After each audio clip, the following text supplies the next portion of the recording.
Good evening students, कैसे हैं आप लोग? Hope all of you are fine. अभी एग्जाम की डेट बिल्कुल अपनी करीब आ गई है। आज हॉल टिकट्स भी सबके हाथ में आ गए, सेंटर्स पता चल गए हैं। पैनिक होने की ज़रूरत नहीं है, रिलैक्स रहिए। जितना आप रिलैक्स रहेंगे, आपने पढ़ाई की है, आपको पता है, उतना ही आपका परफॉर्मेंस अच्छा रहेगा।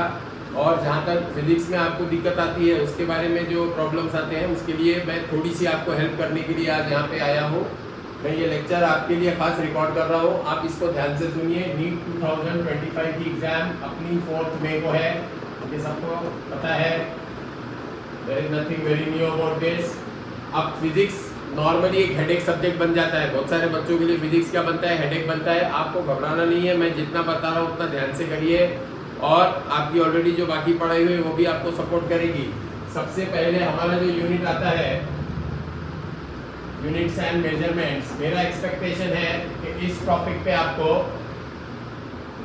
एटलीस्ट 2 क्वेश्चंस और एट द मोस्ट 3 क्वेश्चंस मिल जाएंगे। पेपर के अंदर यू गेट 2 और 3 questions on this particular topic.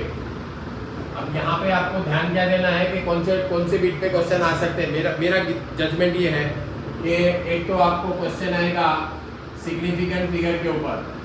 अब सिग्निफिकेंट फिगर पे जब क्वेश्चन आने की बात हम कर रहे हैं, तो that question may be directly identify how many significant figure are there in the particular value.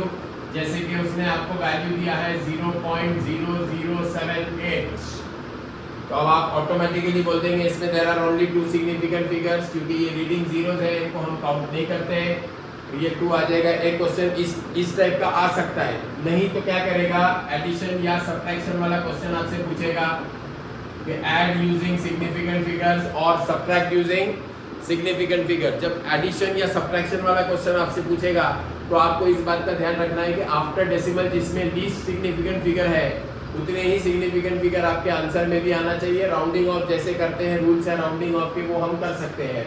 Multiplication division का क्वेश्चन आ सकता है सिग्निफिकेंट फिगर यूज करके।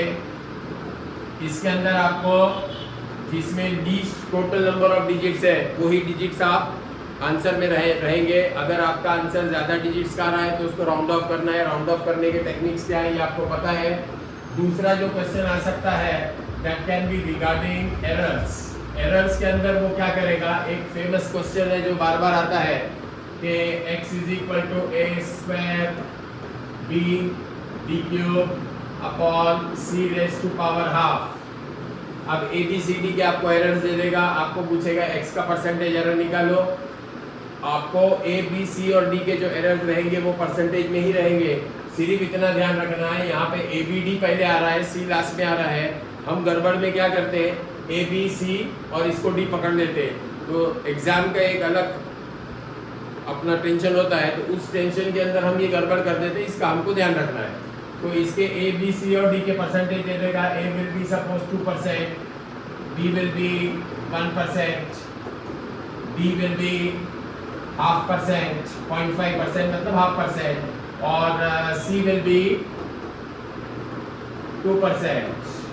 तो अब आपका एक्स स्क्वायर कितना आ जाएगा, ये 2% है, ए का स्क्वायर है, 2 2 जा 4 कर लेंगे, +1 बी को पावर नहीं है तो सिर्फ 1 ही आएगा 5, डी का पावर क्यूब है हाफ का, 0.5 का आप क्या करेंगे, 3 से मल्टीप्लिकेशन करेंगे, 3 इंटू 0.5 विल बी 1.5, और 2 का आप रूट ले लेंगे, रूट मतलब उसको हाफ से मल्टीप्लाई कर देंगे। तो ये सारे जो कैलकुलेशन होने के बाद सबको ऐड कर देना है, ए का बी का सी का और डी का कैलकुलेशन होने के बाद ऐड कर देना है, ये एरर मिल जाएगा।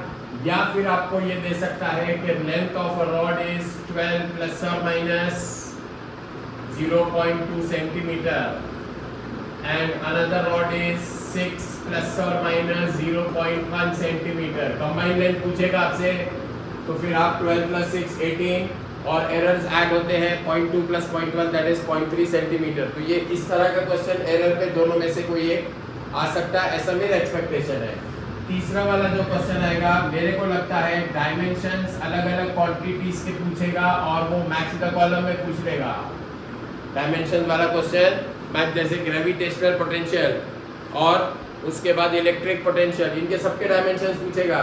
तो ए कॉलम में क्वांटिटीज रहेंगे, बी कॉलम में उनके डायमेंशंस रहेंगे। तो this is what I expect from this part, that is units and measurements. अब जहाँ तक सवाल है अगले वाले पार्ट का, दैट इज काइनेमेटिक्स। काइनेमैटिक्स के ऊपर हार्डली एक या बहुत हो गया तो though I never expect though, one question will come, that too will come on kinematical equations. Kinematical equations आपको पता है, फिर चाहे आप वर्टिकल मोशन में पढ़ लीजिए या हॉरिजॉन्टल मोशन में पढ़ लीजिए, v square is equal to U square plus 2as, v is equal to U plus 80 और s is equal to ut plus half 80 square. अगर वर्टिकल मोशन के लिए आ गए तो a हट जाएगा, उसकी जगह पे g आ जाएगा, g is acceleration due to gravity, t is the time. Normally ज़्यादा लंबे कैलकुलेशन वाले क्वेश्चन नीट में अब यूज़ नहीं करते वो लोग, तो आपको बेसिक इन्फॉर्मेशन देगा या हो सकता है दो कंडीशन देके कैलकुलेशन करवाएगा, लेकिन क्वेश्चन ज़्यादा लेंदी नहीं रहेगा। एक काइनेमैटिकल इक्वेशन पे क्वेश्चन आ सकता है, इसकी प्रोबेबिलिटी मेरे हिसाब से बहुत ज़्यादा है, चांसेस बहुत ज़्यादा है। दूसरा जो क्वेश्चन आ सकता है इसके ऊपर, that will be on average velocity and average speed. तीसरा ध्यान से कर लेना, ग्राफिकल क्वेश्चन।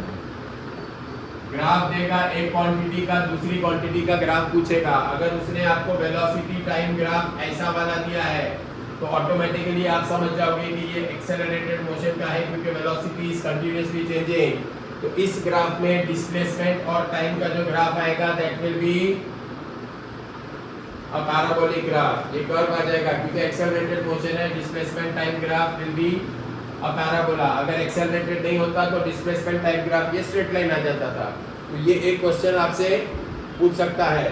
ये तीन में से कोई भी एक आएगा, इसके आप ध्यान से अच्छी तैयारी कर लीजिए। बाकी आपने जो तैयारी किया है वो करिए, लेकिन इनको थोड़ा अच्छे से कर लीजिए।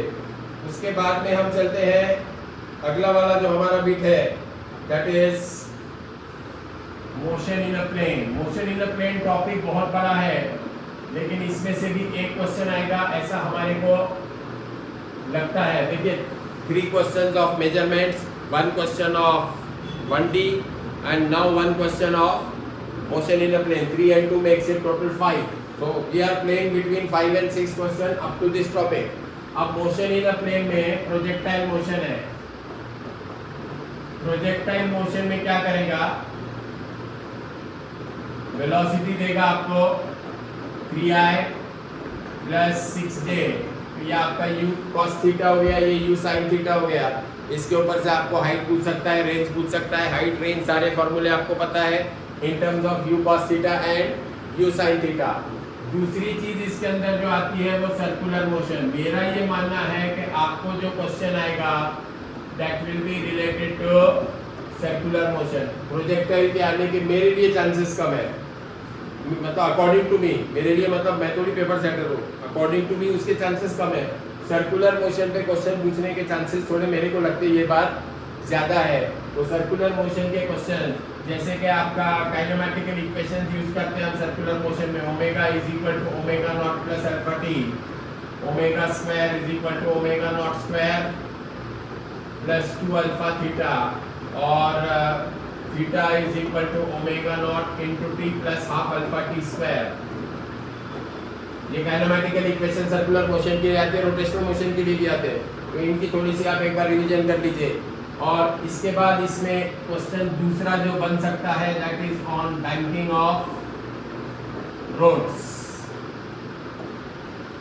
मैं circular motion as a whole topic discuss कर रहा हूँ, हालांकि बैंकिंग ऑफ रोड ये न्यूटन्स लॉज ऑफ मोशन में आ जाता है एनसीईआरटी बुक के हिसाब से, लेकिन हम पूरा सर्कुलर मोशन के जो मेरे को लगता है क्वेश्चन आ सकते हैं आइदर दिस और बैंकिंग ऑफ रोड। तो ये आ जाएगा आपका मोशन इन अ प्लेन। इसके ऊपर कभी कभार क्वेश्चन वेक्टर्स पे पूछ लेता है कि suppose he is giving you a vector as point 2i cap plus 0.6j cap plus ck cap. इसको बोला यूनिट वेक्टर, तो c की वैल्यू क्या है बोलो पूछेगा। तो हमको मैग्नीट्यूड का फॉर्मूला मालूम है, √ax square plus ay square plus az square. इससे हम यूनिट वेक्टर है तो उसका मैग्नीट्यूड तो 1 रहेगा, लेफ्ट हैंड साइड 1 आ जाएगा, राइट हैंड साइड में ये स्क्वायर प्लस c स्क्वायर, ये दोनों स्क्वायर ऐड करके 1 में से माइनस कर लेना, c की वैल्यू आपको मिल जाएगी। तो this is what I expect on motion in a plane. Motion in a plane के बाद अगला जो हमारा टॉपिक आता है that is laws of motion. अब लॉज ऑफ मोशन में हम लोग बहुत सारे बुक्स रेफर करते हैं, उनमें बहुत सारे क्वेश्चंस मल्टीपल पुलीज वाले, मल्टीपल ब्लॉक्स वाले, लेकिन मेरे को नहीं लगता ऐसा कोई क्वेश्चन आएगा। He will give you a simple question of number of blocks connected by strings. इनको हम कनेक्टेड ब्लॉक्स बोलते हैं। ये सरफेस के ऊपर रखे रहेंगे, यहाँ पे फोर्स दे देगा आपको, मासेस दे देगा ब्लॉक के 2 kg, 4 kg and suppose he will give you 8 kg। यहाँ पे फोर्स दे देगा आपको से 28 न्यूटन। तो आप एक्सेलरेशन निकाल सकते हो। फिर उसके बाद ये टेंशन अगर उसने पूछा कि this is T1, this is T2, find ratio of T1 upon T2, तो T1 अलग निकालना, T2 अलग निकालना, दोनों का रेशियो ले लेना, तो आपका ये क्वेश्चन सॉल्व हो जाएगा। इसी के अंदर change of momentum is equal to force, तो F is equal to dp by dt। A ball is thrown, it hits the ground. When it hits the ground, the velocity is 10 meter per second. It bounces back with a velocity of 8 meter per second. How much force does the ball exert on the ground if the impact lasts for 0.1 second? तो impact का time दे दिया, मतलब dt दे दिया। Change in momentum mv minus mu, final minus initial ही करना है। Don't go for, क्योंकि option में negative sign का मेंशन आता है, अगर नेगेटिव साइन का मेंशन आ रहा है तो you have to go for final minus initial. तो I feel Newton's laws of motion पे ये दो में से एक बिट पे क्वेश्चन आएगा, या तो ये स्ट्रिंग ब्लॉक वाला आएगा, या F is equal to dp by dt आएगा, या बहुत अगर हो गया तो ये 2 ब्लॉक्स या 3 ब्लॉक्स को कांटेक्ट में रखेगा। ये 5 kg, ये 3 kg और ये 2 kg, इसको ढक लेगा, इसका फोर्स दे देगा आपको। He will ask you how much reaction is 2 kg giving on 3 kg। तो ये NLM का ये वाला क्वेश्चन हमारा आसानी से अटेम्प्ट हो जाएगा। उसके बाद अगला जो हमारा टॉपिक आता है that is work energy and power. इस पे I expect you will get at least 2 questions. Work everybody knows Fs cos theta, ये डबलिंग हो जाता है क्वेश्चन का, ये वेक्टर्स में भी चला जाता है क्योंकि ये डॉट प्रोडक्ट है। Fs cos theta is nothing but it is F dot S। तो F वेक्टर फॉर्म में दे देगा, S वेक्टर फॉर्म में दे देगा, दोनों का डॉट प्रोडक्ट लेने का वर्क डन आ जाएगा आपका। अगर उसने फोर्स को यूनिट न्यूटन दिया है, डिस्प्लेसमेंट को यूनिट मीटर दिया है, तो आंसर जूल में आएगा। फोर्स को डाइन दिया है, इसको सेंटीमीटर दिया है, तो आंसर अर्ग में आएगा। यूनिट्स का ध्यान रखना है, यूनिट्स के बारे में we are very casual, so please make note of this point that आप यूनिट्स का अच्छे से ध्यान रखते हैं। तो मेरे को लगता है वर्क के ऊपर ये एक क्वेश्चन आ जाएगा। दूसरा पार्ट जो है एनर्जी है, एनर्जी के ऊपर जो क्वेश्चन आ सकता है that is on conservation of energy, kinetic converting to potential and potential converting to kinetic. एक बॉडी को हमने हाइट से रिलीज किया, एक पर्टिकुलर पॉइंट पे आने के बाद उसकी काइनेटिक एनर्जी पोटेंशियल एनर्जी से डबल है या ट्रिपल है, तो फिर वो हाइट कितनी है ओरिजिनल हाइट के टर्म्स में निकालो। ये क्वेश्चन पीछे भी आके गया है, अभी भी इस टाइप का क्वेश्चन बनता है और आ सकता है। तो I can easily use kinetic is thrice of potential. Suppose ऐसा कंडीशन उसने आपको दिया, तो काइनेटिक का फॉर्मूला सब्स्टिट्यूट कर लोगे, हाफ mv², पोटेंशियल का फॉर्मूला 3mgh। इसको सॉल्व करोगे, आपका v भी आ जाएगा और आपका कितनी हाइट पे है ओरिजिनल हाइट के टर्म्स में वो वाला पार्ट भी इजीली आ जाएगा आपका।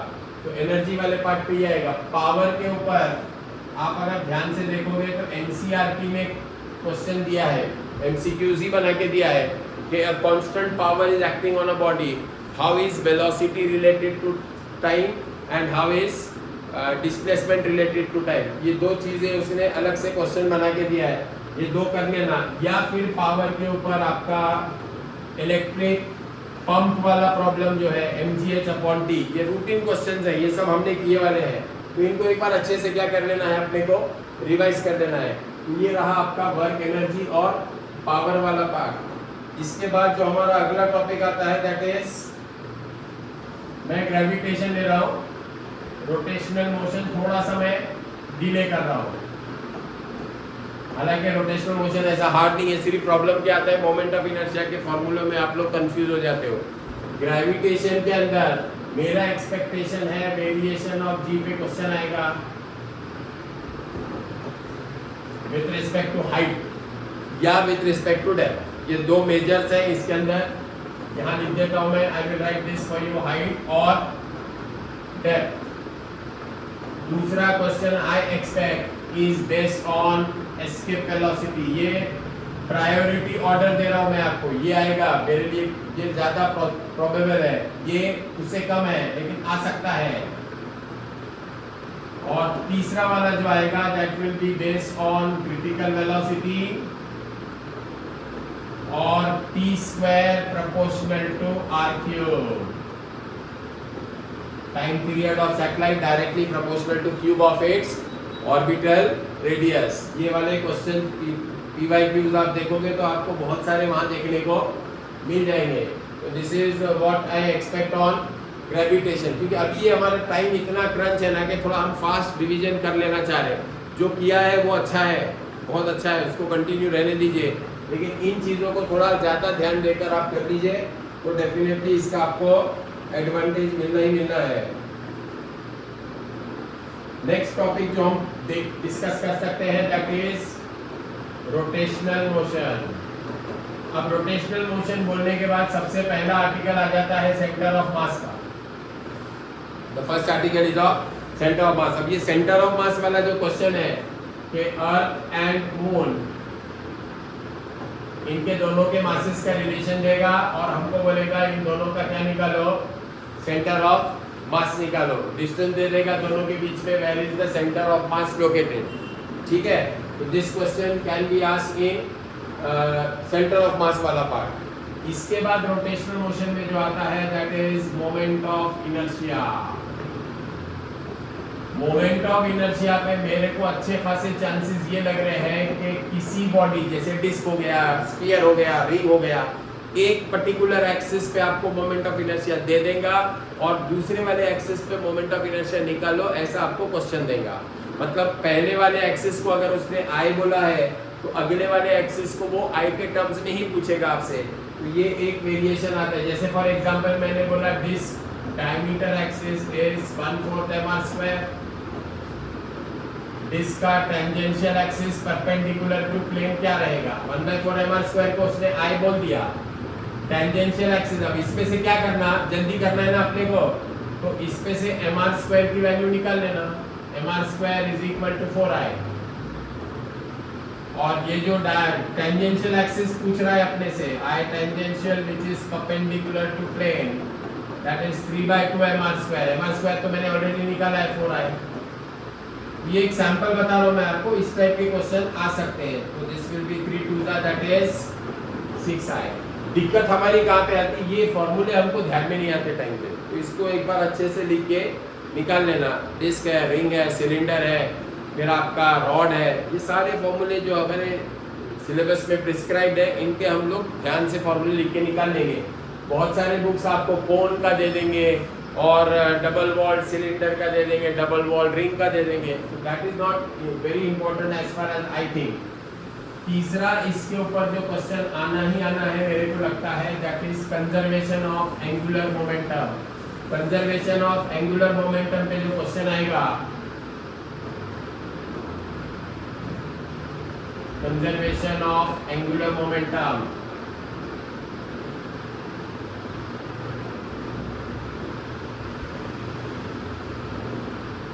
I1 ω1 is equal to I2 ω2। अब इसके अंदर क्या होता है, I just write this part for you, I diameter is equal to 1/4 mr²।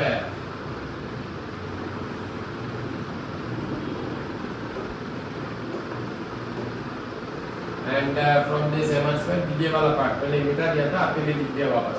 अब कभी कभी यहाँ पे क्या करेगा, दो बॉडीज घूम रहे और दोनों को हमने कपल कर दिया, तो फिर हमारा फॉर्मूला थोड़ा सा चेंज हो जाता है। ओरिजिनली घूमने वाले I1 ω1 plus I2 ω2 is equal to, अब दोनों जब साथ में घूमेंगे तो it should be I1 plus I2 into omega common. Same formula है, थोड़ा मॉडिफाई कर दिया उसको, क्योंकि इनिशियली दो बॉडीज घूम रहे थे, बाद में दोनों को उसने प्लस लगा के क्या कर दिया, कपल कर दिया। तो ये इतनी चीजें बुक 1 की जो है, ये अगर आप ध्यान में रख लोगे तो फिर आपके लिए क्या हो जाएगा कि उतने पार्ट, जैसे मैंने बोला 3 क्वेश्चन में यूनिट्स मेजरमेंट्स के पकड़ लीजिए, एक 1D का मोशन इन अ प्लेन का एक 5, फिर उसके बाद न्यूटन्स लॉज ऑफ मोशन का 2 7, वर्क एनर्जी पावर के 2 9 और ग्रेविटेशन के 2 11, और ये जो रोटेशनल डायनेमिक्स है इसके 2 क्वेश्चन पकड़िए। तो 13 क्वेश्चन अप्रॉक्सीमेटली आपके अटेम्प्ट अच्छे खासे हो जाएंगे। 13 4 makes it 52। Another important thing which you keep in mind is start marking from question number 1 to 180। हम गलती क्या करते हैं, हम एक सब्जेक्ट पहले करने की कोशिश करते, उसमें जो क्वेश्चन नहीं आते उसमें हम टाइम वेस्ट कर देते। आपको जो आ रहा है उसको अटेम्प्ट करते चलिए, जो नहीं आ रहा है उसको एन लिख के लास्ट में जाइए उसके ऊपर। क्या होता है, अगर हम 1 घंटा 20 मिनट में जितना हमको आता है उतना अटेम्प्ट कर लिया, जैसे 180 में से आपने 100 क्वेश्चन अटेम्प्ट कर लिए तो 400 मार्क्स आपकी पॉकेट में आ गए। ये कंफर्म है आपके, ये क्वेश्चन जो आपने अटेम्प्ट कर लिए ये कंफर्म है। अब आपका जो थिंकिंग है वो पॉजिटिव हो गया। अब जो क्वेश्चन नहीं आ रहे थे उसमें से 80 में से 40 45 50 क्वेश्चन अब आसानी से आ जाएंगे। तो ये आपका स्कोर को बूस्ट करके 500 के आगे ले जाएंगे। मतलब 2 सवा 2 घंटे में you are very stable, you are very happy and your mind starts functioning very fast. ये सारी चीज़ों का हमको ध्यान रखना है। एग्जामिनेशन ये मैनेजमेंट है, ये एग्जामिनेशन प्योरली मैनेजमेंट है। ये आपके नॉलेज को या आपकी चीज़ों को चेक करने वाली एग्जाम है नहीं। 3 hours is not sufficient to check your knowledge. You are very knowledgeable, I know that. अभी आपको अगला वीडियो जो आएगा बुक 2 और सेकेंड पार्ट जो 12th की बुक है उसका हम कंटिन्यू करेंगे नेक्स्ट टाइम में।